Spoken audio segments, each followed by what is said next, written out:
Hello, my name is Teresa and this is week 3 of my 100 Days of Making Comics challenge. This week I'm going to be discussing about the visual design of the characters once you have an idea of what the story is like. Also, at the end of the video I'm going to do a mini vloggy bit where I will talk about how my week went in terms of the 100 Days of Making Comics challenge.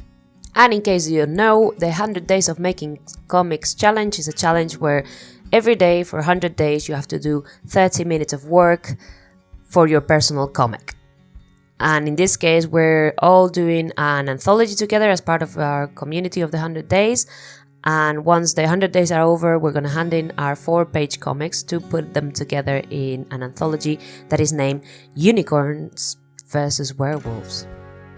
So let's get right into the topic. I'm going to be discussing 4 design principles that help me design my characters, but I'm not going to be discussing specific technical aspects of design because number 1, I'm not a professional designer, and number 2, there are a lot of videos on YouTube that explain those principles much better than myself, and I will just leave some links down in the description so you can go check them out and get informed about the idea of tangents, shape language, and all these things that are better explained by someone that has actually studied design as a degree.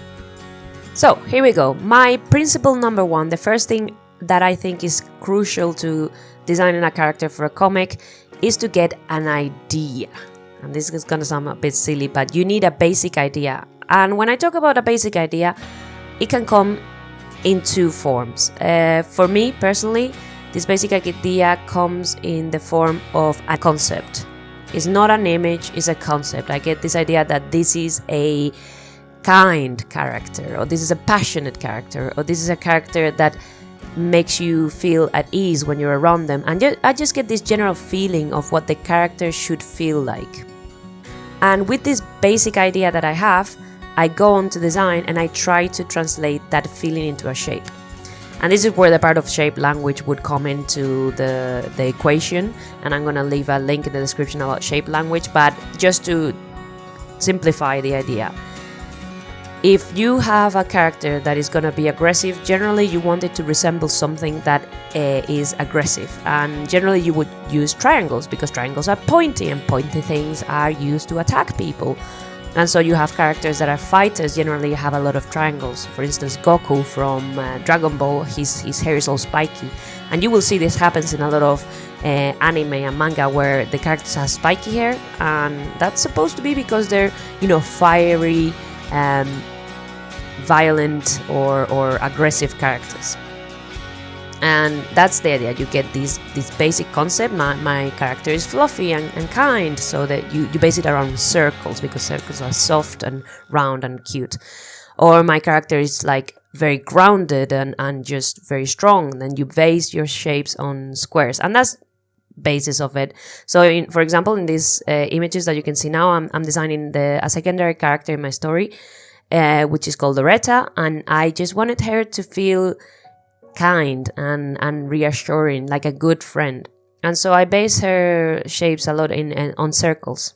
And I was trying to find something that would work, but I was always thinking about making her rounder, more circular.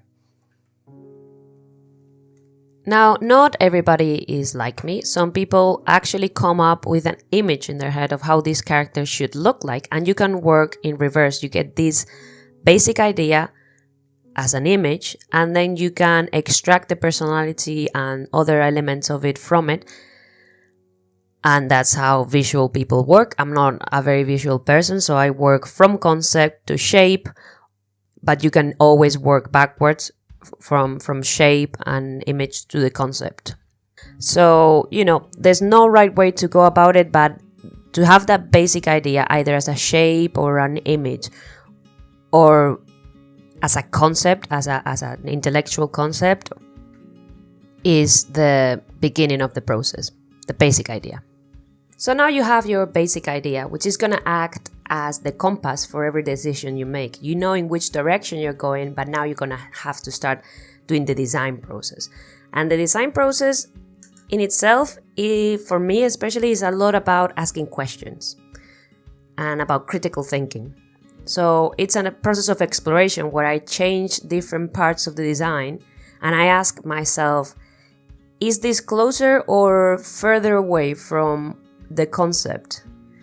And I just keep iterating and changing it and trying different things and changing little bits or changing it massively or trying to filter my design through some design concepts. So such as, is this shape appealing, or should I change the silhouette, or just try to keep changing everything until I find the character, and that's what it is.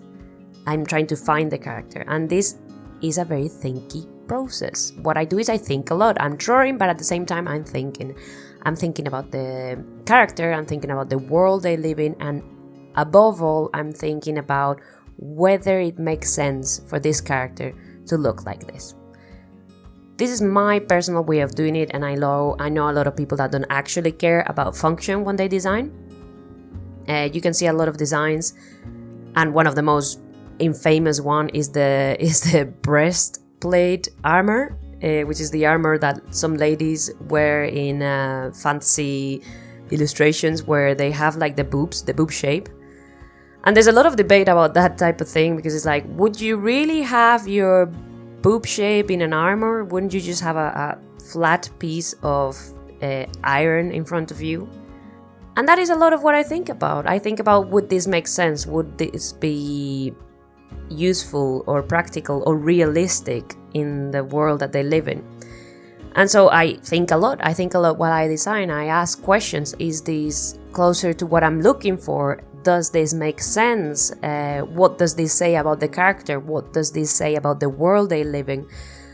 One of the things that I was thinking when designing this character, I was thinking, I don't know if making her wear lipstick is gonna be a good choice when she's a teenager.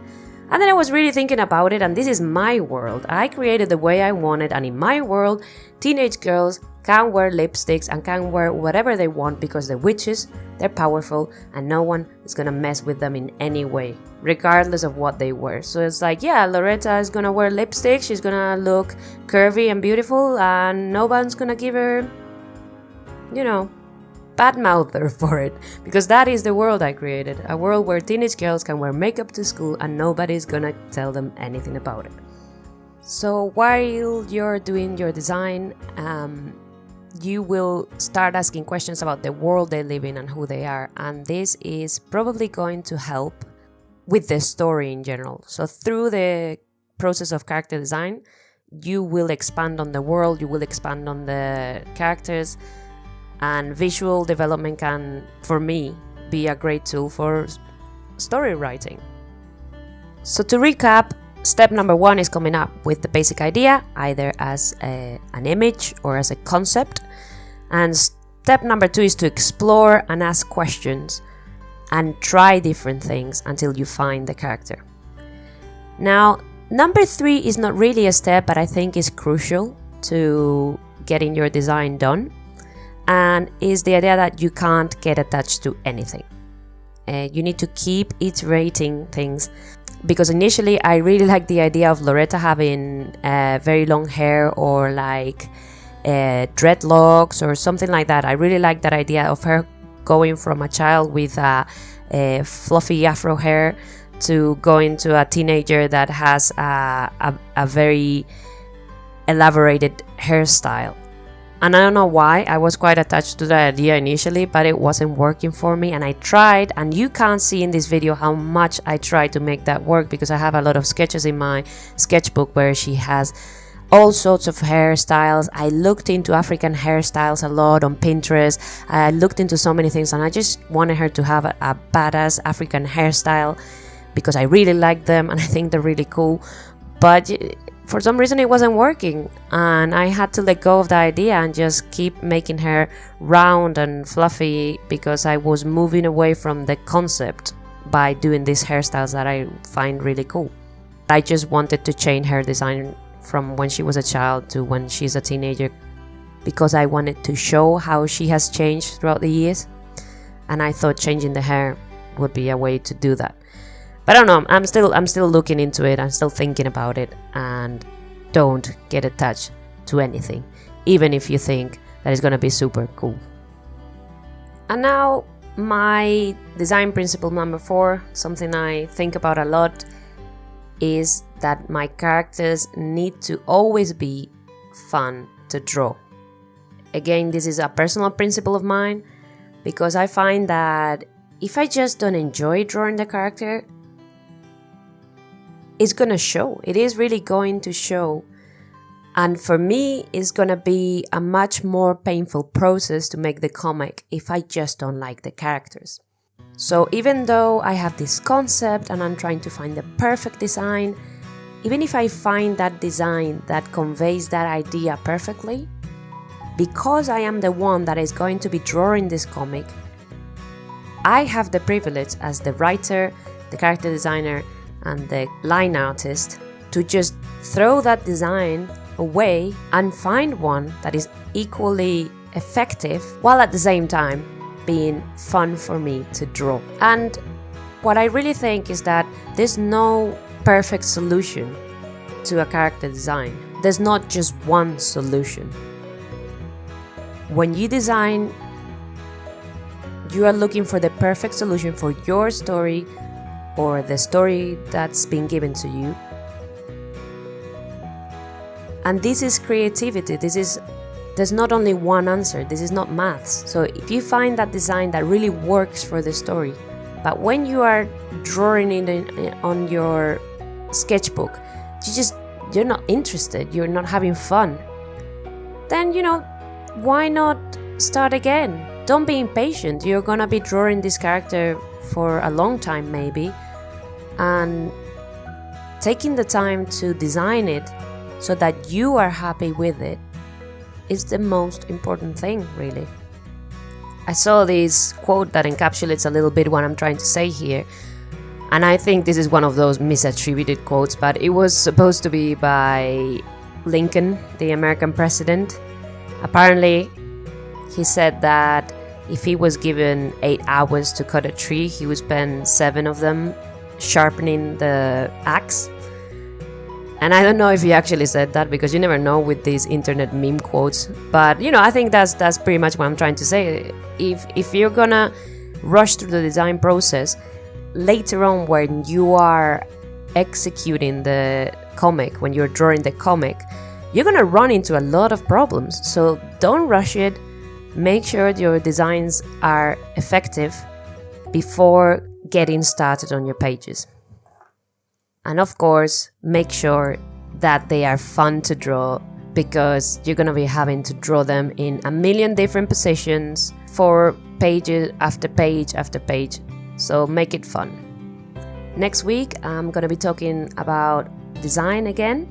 In particular, I'm going to be talking about style design and designing for consistency in style during your comic. And now it is time for the vloggy bit.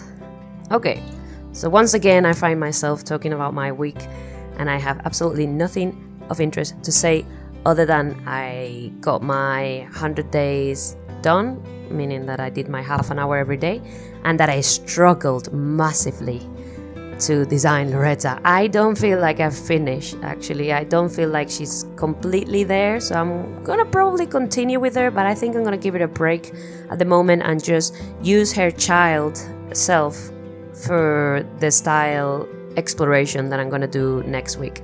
Because I have this calendar in which I have what do I need to do every week in order to get everything done on time.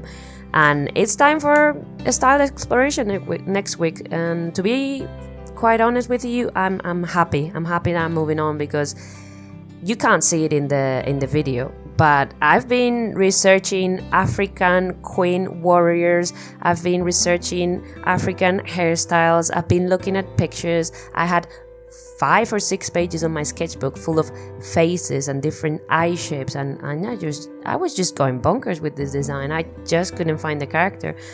I think part of the problem was that the only idea I had of her was that she's a good friend and that she's kind, then that she was going to be very round.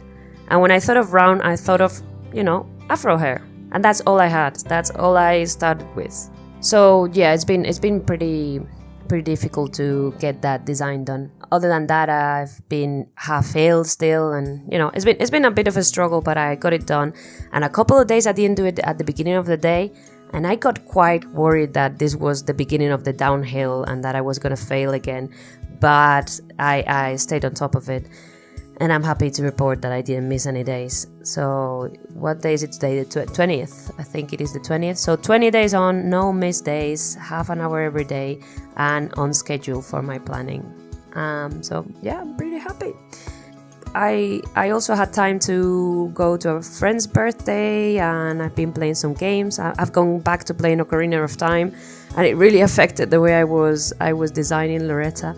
And I was like, no, she's not part of the world of Zelda, because I like that aesthetic very much. But it was like, forget about her.